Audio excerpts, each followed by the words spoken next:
Okay. So ito meron lang akong i-share na info kasi nandito ako sa may local flight sa airport ngayon.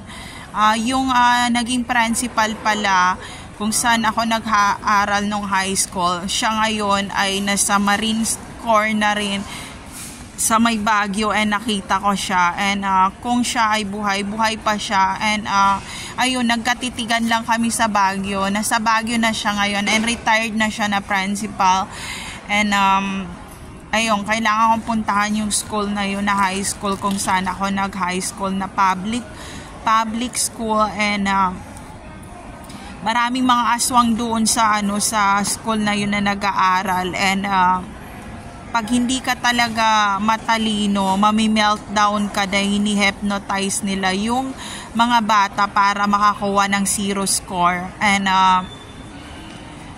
ang nangyari niyan, yung school ng anak ko na international, meron siyang nerd na kaklase. Yung anak ko na youngest son ko na speed A rin, na si Gabi, gumawa siya ng fake account, and habang nagla-live ako, nagme-message siya doon, and she's a Singaporean, and also Singaporean Marines rin ang kanyang nanay, and nagko-comment siya doon sa live ko, and I put in the live na it's not my live video in YouTube is not for kids or not in the underage nga, but these kids is so interesting to collaborating through my live talaga, this Asian kids na to, and she put the international name of the school of my two son, Hero and Gabi. She is nice kids. So ayun, please, baby girl, please get out on the YouTube, please. Maybe someone see your fake account, because she's the one who and also I talk bad words in the live, so it's not for kids. Please aware your kids that don't watch my live video, because this is not for kids, this is for adult, because I talk bad words and some FU in the video, so I put that in the live, that this live video is not allowed to kids like that. But this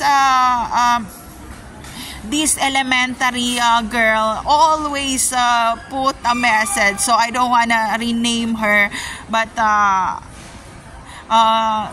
I know you're so concerned to Hero and Gabi right now, because she doesn't know how to talk Tagalog. We know that. I feel you, girl. I feel you. Some of the kids in the school of Hero and Gabi is so concerned on what happened to me and my husband, and Hero and Gabi always said, Tita, what happened to you and what happened to Hero and Gabi, and please Tita, don't ever leave Hero and Gabi, because some of the bad guy already visit in the school. So this girl is just a message awareness for those live that she put the international name of the school of my kids, so please, and I don't wanna delete those messages. Thank you for the message. Please, before you comment on that live, you should allow your parents, ask them for those sensitive words and videos from the live, because that girl is a speed A and one of the top this year in the school, and ayun, mga matalino sila, hindi sila boba, they're so smart and they feel it what I feel right now. So ayun, and sila yung nagsabi na Gabi, Hero, if Tita go back to university, just tell her that she is a good teacher, because you cannot get the top one if your father and mother doesn't teach you to your homework or seat work or study or reading or learning or writing or counting or math like that. So ayun, thank you so much po sa pag-message. Mas affected ang aking mga viewers sa nangyayari na to, na nagkakapaan kami ni Mister, and ultimo yung mga estudyante ngayon na naghahu-hahu-hahu, fight.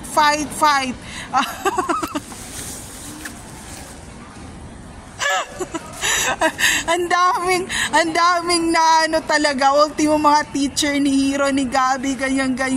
Mami, saan po kayo ng isang taon? Mami, please don't leave Hero and Gabi, please, ganyan. Kasi kamukha kayo ni Hero, ni Gabi. So wala akong makeup ngayon, naka bare face ako, and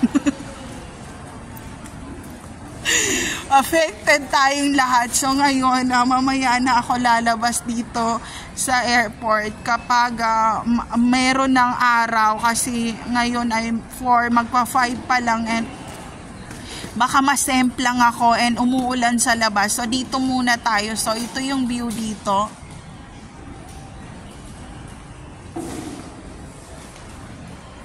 So ayun, ang pamasahe pala papuntang Davao ngayong araw na to ay 6,000 pesos. Pero hindi muna ako magpa-flight ngayon. Aabangan natin kung kailan bababa talaga yung rate ng pamasahe, di ba?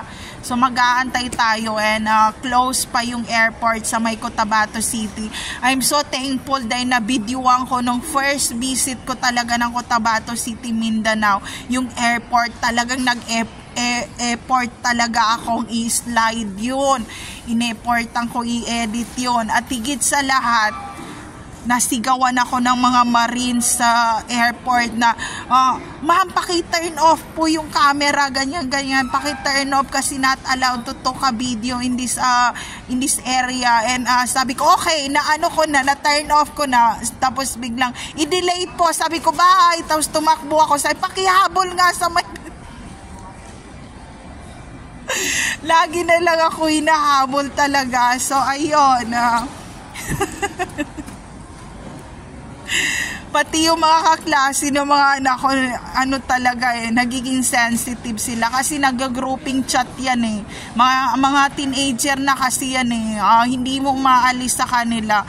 Pagtungtong ng mga bata ng 10 years old, mag-group chatting yan sila, and nag-uusap sila doon. So tinatanong nila, where's mommy, where's daddy, where's the yaya, where's the babysitter, where's with you right now, who's with you right now, ganyan mga usapan nila yan, nasa group chat sila.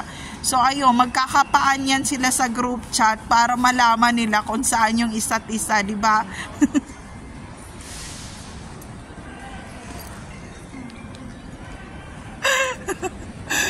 So ayun, affected talagang Luzon, Visayas, Mindanao, and international.